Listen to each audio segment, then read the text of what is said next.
So, hello everyone, it's Henry Schneider with the Business Performance Podcast, and today I'm talking with David Franklin of knowrx, which is a mobile online app that monitors, schedules, and provides feedback on drug usage. It's a startup company that's starting to gain some traction, so welcome, David. Thank you for having me here today. It's a pleasure. Thank you. So, Dave, would you please briefly describe knowrx, your motivations, your customers, and what actually the product does? Yeah, thank you. So knowrx is designed to help with personalized medication management. So what does that mean? So as consumers, we need to understand our medications more informed, more involved, and more engaged. And it really stems from a time when I spent 6 weeks, 9 months ago with my father in an ICU. And as a technologist, I couldn't help then. But after his passing, I spent about 4 months to do what is it that I can do to improve. And I may not be able to improve within, say, a provider network necessarily, but I reach millions of people every day on their mobile devices, digital tech, to improve that. What we do is we want to help from what they recognize adherence, how you take your medicines, take them on time to completion. But I also want to make you more knowledgeable about the medicines you're on and help you understand the long-term side effects and why it's important for you to take that medicine as prescribed and what complementary items are out there that can help you during that time of being on a prescription. Okay, wonderful. So, I'm just thinking now, are you looking at a certain age demographic on here, or is it is that independent? Yeah, it's very interesting. Seniors may take more medicines, but statistically, 35 years and younger or a large portion of millennials don't take medicine at all. So they're the biggest offenders of adherence. From a marketing standpoint, our targeted audience is probably between 30 to 55, and the focus group is probably more around females, the mothers of the house that can provide better oversight to their spouses, their partners, their children, outside of any other special interest groups. But yeah, generally speaking, it's 30 to 55, more or less. Because, one of the things as we all get older, technology is more accessible to us, but it's not in industry. So we're going into hospital systems, provider care systems that are not digital, but we are digital. And I want to help solve that. Okay. Yeah, because I'm thinking, the older you get, the harder it is to use technology. And if you got it on a smartphone, people that are 80, 90 years old can even barely use the phone, let alone anything on it. I just trained my best Parkinson, who recently moved in with us, from a flip phone to a smartphone. Mm-hmm. And it's been really interesting to see that dynamic play out. Okay, so what is the importance of quality to what you're doing with your app development?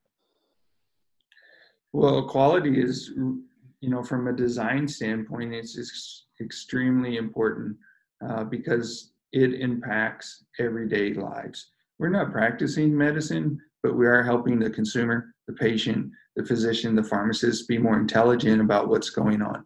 So the quality of information and how it's being transferred is at the core of everything we do. And it has to be there. Okay. So how do the HIPAA laws fit into what you're doing? Excellent question. There's some interesting ways to navigate and to work within inside of HIPAA compliance. There is new legislation coming out in 2020 that allows citizens to request, or through a provider like me, request their medical information. In doing so, they've opted in, and therefore there's less of a HIPAA concern. But from a design standpoint, outside of those scenarios, or somebody opting in, we've actually designed a system in parallel to where HIPAA compliant data is over here in a different world versus de-identifiable data here that is available, say, to industry personnel. Because you can easily, in a mobile app, just log in to our device, say from Facebook, which is a huge population of people, but along comes with that a lot of identifiable data. So we separate that out within the technology to stay compliant until somebody opts in. Okay. All right. Yeah. Because I'm thinking, there's a lot of personal information in here. So you've got issues with data security too. Correct. Yeah. Okay. Especially today, there's always challenges in that area. Mm-hmm. All right. So now, what are one or two of the basic misconceptions out there that you're trying to address with your application? I think some of the misconceptions are, as a consumer, I'm healthy, I don't need to take drugs, or if I miss taking a drug at a certain time of day, it won't influence the performance of that drug. Or if I skip taking the drug. Some of the barriers to adherence is just the cost of drugs. Drugs are expensive. Mm-hmm. But when they're prescribed and you're on a plan, you need to adhere to that plan for the benefit of your health. So the misconceptions are like, I can skip one, or maybe I can split the pill, or I don't need to take it on time. But drugs are manufactured very scientifically, so you follow that plan to get the best performance from them. Mm-hmm. Yeah. So your app will actually, if you're supposed to take it like 3 times a day, it's going to alert you at specific times to say, take your medicine? Yeah, so we will not only alert you, we will alert your wearable device or your connected device like Alexa, a Fitbit, a smartwatch, anything like this. But more importantly, if you don't take your medicine within a certain time frame, we have an accountability system, so it will notify your wife or a significant other. Oh. And then they're going to call you or text you and say, hey, we need you to take your medicine. We love you. People depend on you. What's going on? And if something doesn't feel right with you, maybe you're nauseous, you're swelling, you have dizziness, then you can write in the app, have a little emoji scale, but narrate in the app, and we can provide that information back to the pharmacist and the physician, because maybe they need to make an adjustment on your medication. So how does the app know that somebody's actually taking their meds?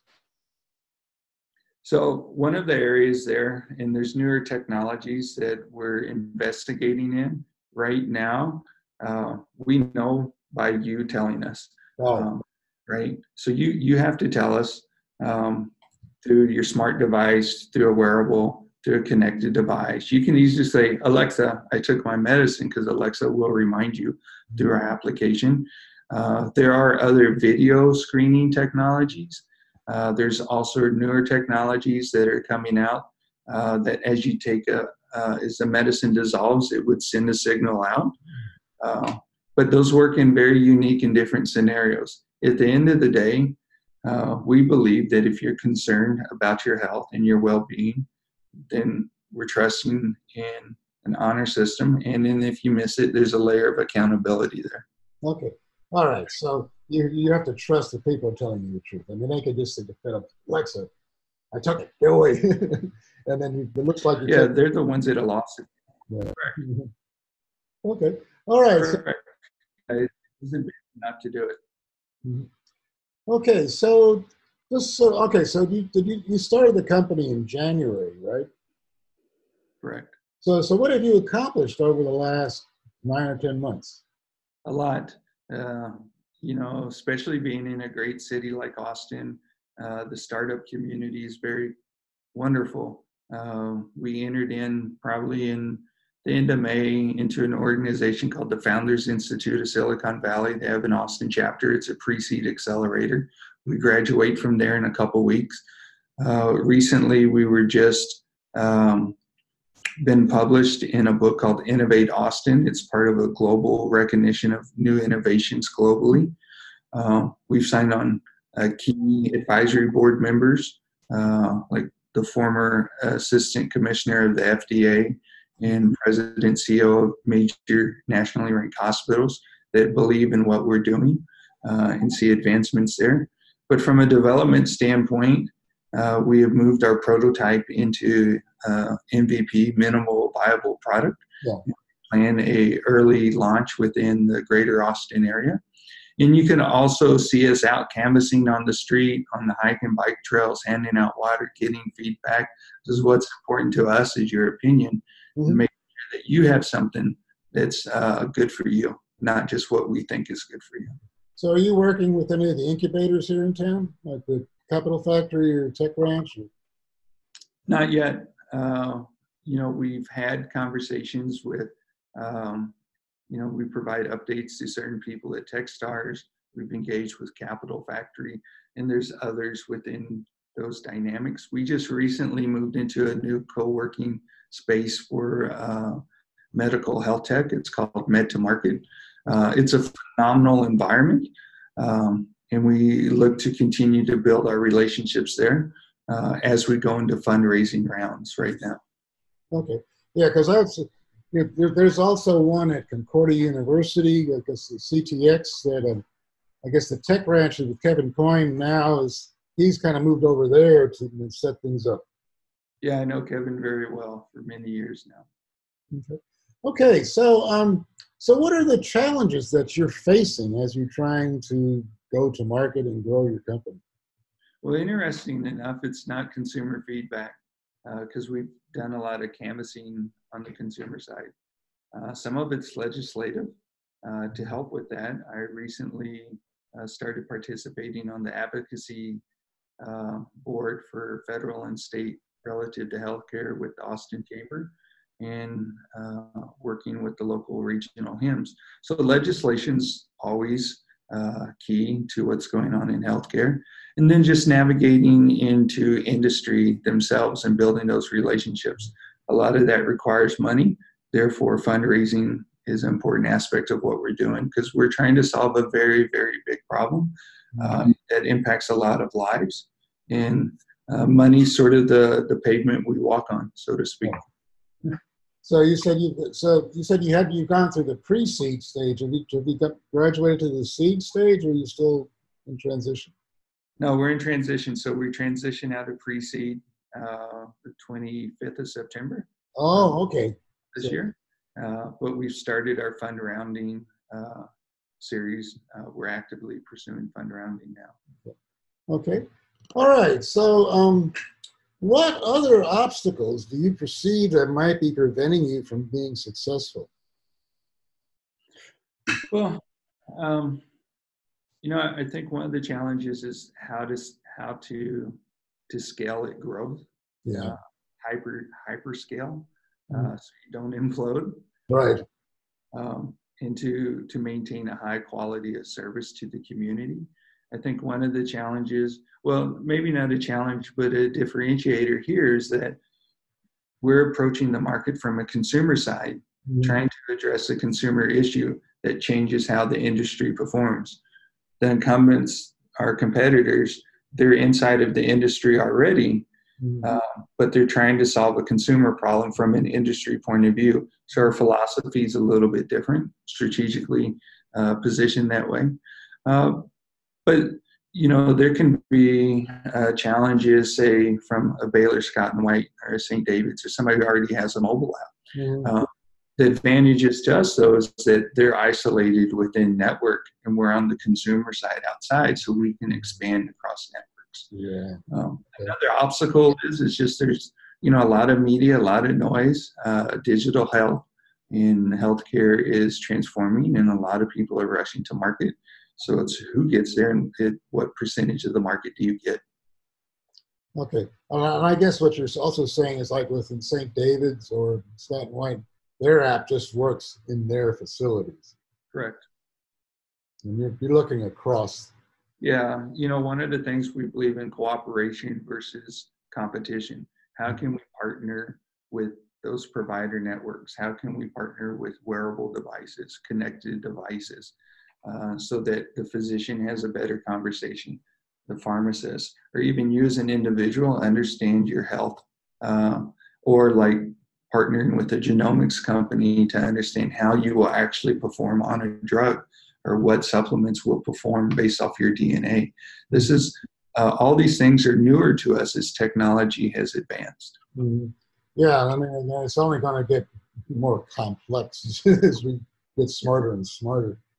So, would you please share a story of how you've helped somebody with the this type of application? I mean, you grew out of your relationship with your dad, but as you built this now and getting it, what have you seen as where it's actually helping people today? Well, more directly, there's two things. More directly is with my own mother, right? It's like a cook should eat his own food, right? Yeah. So just with my own mom who has Parkinson, doesn't have a lot of mobility, in moving now, because with me into a more digital technical world, I introduced her to Alexa, and Alexa's reminded her about medications, and she talks back to Alexa. So I'm comfortable that she's taking them on time and it can update our application. So that's good. But for me also, and she's fortunate at 78 to only be on one medicine 4 times a day. But there's different scenarios out there. Is that taking a pill in your life, and there's millions, hundreds of millions, for 130 million people return to the ER due to side effects, right? Yeah. But taking that one pill could just be a 15-second segment of your day. So what we've done is looked at designing how to make the application more engaging with you throughout the day from a complimentary service. So in that area, and this is where the predictive analytics comes into play from machine learning, but this is where the personalized medication comes into play. Because if you're on medicine A, then through all this machine learning and algorithms, then we can tailor and say, here's a nutritional plan to complement the medicine you're on for this duration. So it will guide you throughout your day and remind you, hey, you can't have grapefruit, stay away from cheese at certain times of day. We also introduced positive quotes, affirmations, introduction to mindfulness and well-being, because for me, it's important that our consumers understand how to breathe, consciously breathe, and slow down their mind and their thoughts. And if we can adjust our minds in a positive way, then our bodies can adjust in retrospect to those thoughts as well. It's so easy to here's an example. If you lose $5 or you win $5, you're always going to remember losing $5. So we have to, from like a neuroplasticity point of view, is create these hooks so you start remembering and having better positive experiences. So we built these complementary features in to give you positive experiences throughout the day.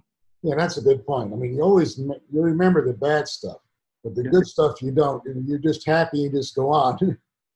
Exactly. But also being more informed about the side effects and the warnings. And you're on one drug that say, the side effect may be 5 things, but then you add another drug, and 3 of those same side effects come into play in the second drug. So what is the probability of those side effects now that you're taking 2 drugs where 3 of them? Does that increase? How do you complement them? How do you reduce those from taking place? And this is the science behind what we're doing that's not readily available, because the majority of people, I believe, that when you go to the pharmacist and you come home and you set your medication in the pill bottle on the table, you throw the bag away. Yeah. Most important information about your drug, you just threw away. So you don't know 6 months later that if you had a problem in your calf, it was related to cholesterol medicine. Mm-hmm. It well could be. But now you go out and see a different physician for a different problem when you need to go see your primary care because it's the cholesterol medicine. And you threw that medicine away, right? And we just have to be more intelligent. Yeah. Yeah, there's so much, it's so complex and everything. And I know there's some of these medications, there's a certain sequence. You got to take this now, and you have to wait 30 minutes before you can do the next step.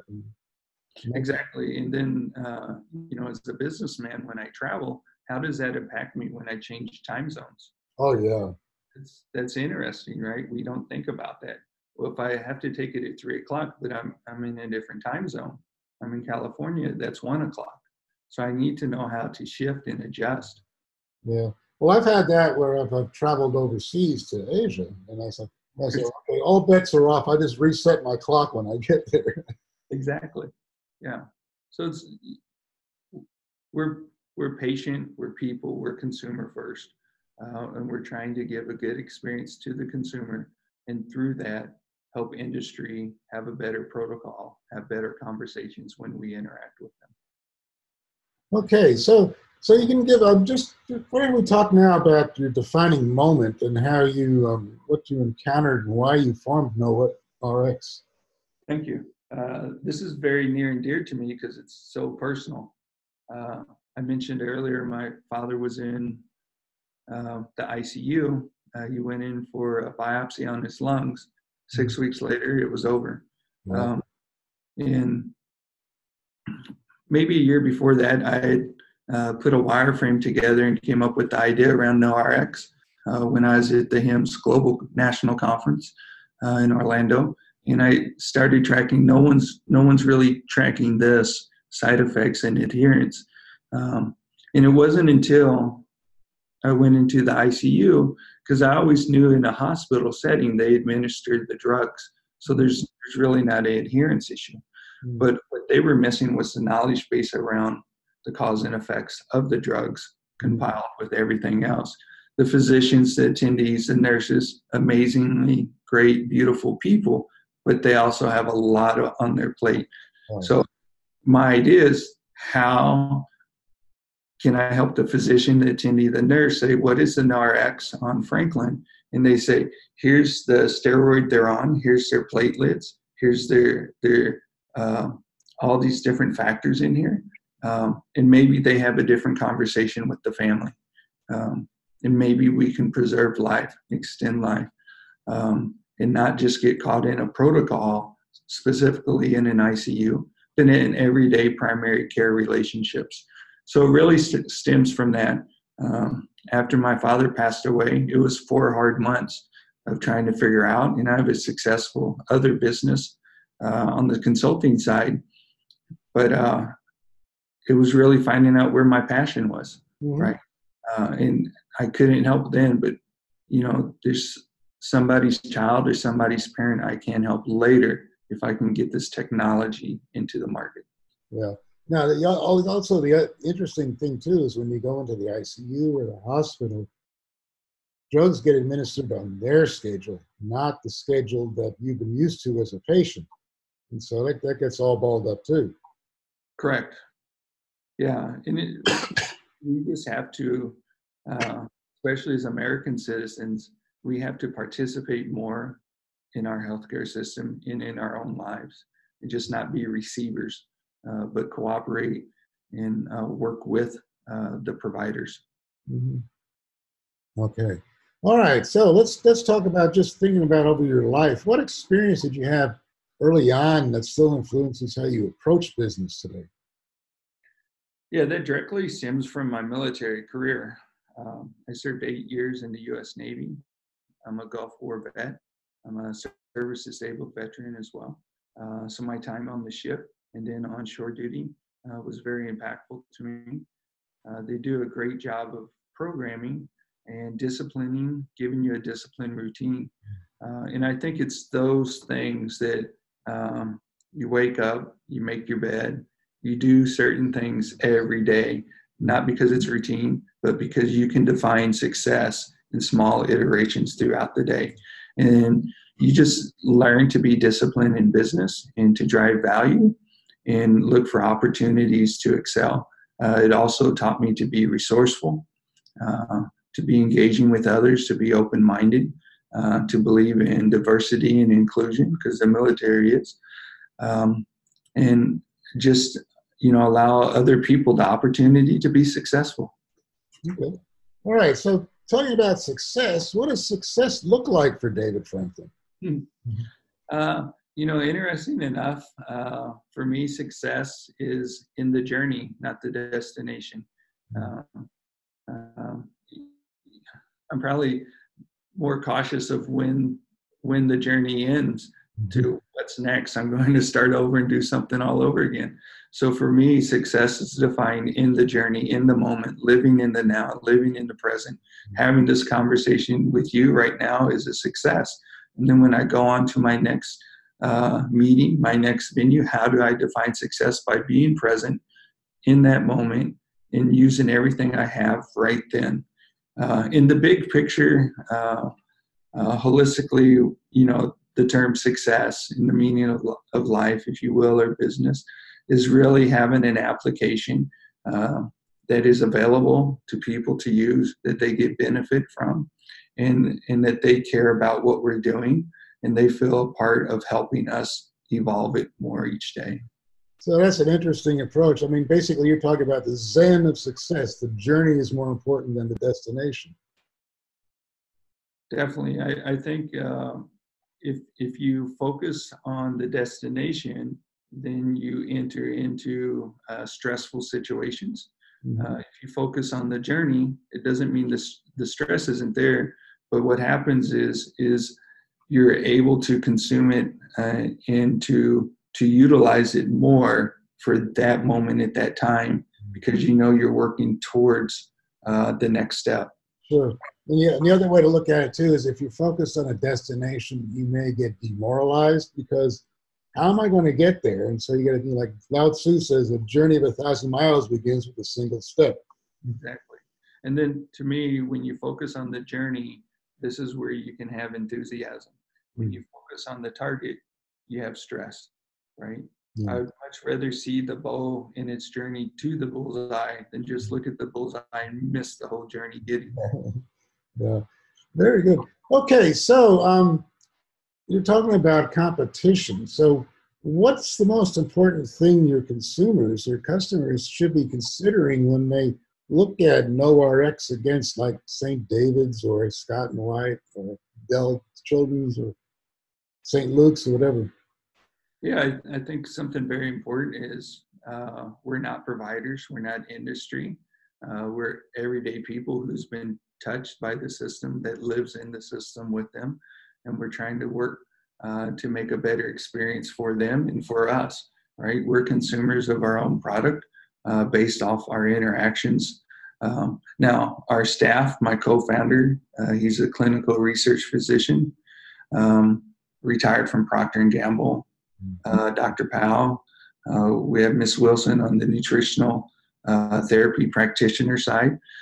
So we're bringing in key people that have industry influence and knowledge, but the key thing is stay consumer focused. It's about the consumer. And I think as people today, we're a little beaten up by the healthcare system. And it's maybe we feel like it's an us versus them, but in this scenario, we're you, just like we're together in this. Okay. All right. Excuse me. Okay, so what is the most important thing that the consumers should be asking when they consider using your product? If I was a consumer using the product, I would want to know, what are you doing with my information? This is digital technology. This is where we live today. There's data breaches all over. Oh, yeah. So we want to be very clear on how the data is being used. We don't have the GDPR regulations here as much as in Europe and outside, but we want to be very transparent and give you the availability to see how it's being used and notify how it's being used and what's not being used. And at any time, any consumer could say, show us your operations, show me my record, and show me how we navigate through this system. We have to build off the value of trust, and that's something that we don't have a lot in technology, but we're moving towards that way. And data is so critical and so important. It's not necessarily the app, it's the data inside of the app that drives the business. Right, and there's so much that you can scare people with this information now. And you say, oh, hey, I noticed you're running low on your prescription. You better renew it. So how did you know that? Yeah, not only that is the insights we gain based off your performance or The side effects, we don't practice medicine. What we do is practice communication and making you more knowledgeable, making your physician more knowledgeable so you guys can have better conversations. All right, so you've been through this is not your first rodeo, so you've been through the process several times. So what have you learned from different startups? And if you had to start all over again, what would you do differently? Well, one of the things you learn is that failure doesn't mean stop. It just means you learn something and you get to iterate and keep going. So you really learn to embrace failure. There's a saying of failing fast. You just want to learn and learn and learn and develop and learn and grow. You also learn that you don't want to be the smartest person in the room. And just because you think you have this brilliant idea, you really need the consumer to validate it and get feedback from them. If I had to do anything different in business,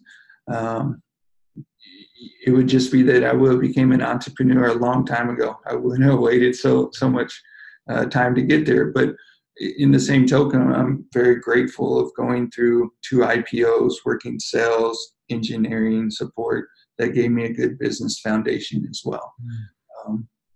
But yeah, it's amazing. I love being a creator and an inventor, innovating new ideas and bringing them to life.